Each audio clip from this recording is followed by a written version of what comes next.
Magluto naman tayo ng livelat na isda sa lata, ang ginataang sardinas.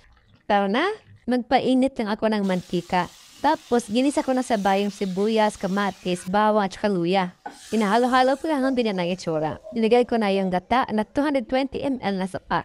Tsaka yung sabawan ng sardinas. Nilagay ko na rin ang ground black pepper at ang peppercorn na dinurog ko lang. Saka ko tinimplahan ng 1.5 kutsara ng patis. Kaya pwede kayo magdagdag mamaya kung sa tingin kulang pa sa panlasa ninyo. Tapos hahaluin lang, takpan at hayaang kumulo. Uulitin ko, ito ang aking version sa pagluto ng ginataang sardinas. At this point, nilagay ko na yung laman ng sardinas. 2 lata ang ginamit ko at ang brand niya ay 3-5 hot and spicy. Nilagay ko na ang talong, sitaw at syempre ang pinakamasarap at masustansyang ritong papwa. Of course, syempre, huwag kalimutan ang masustansyang pechay. Pero pwede kayong gumamit ng ibang klaseng dahon, depende sa inyo kung ano yung gusto niyo. Nagpan ko na lang siya at hindi na hinalo at hayaang hanggang ganito na maging itsura niya para hindi na malata. At syempre, kailangan sa mahinang apoy para hindi masunog ang ilalim. Eto na siya. Akala mo kare-kare, ano?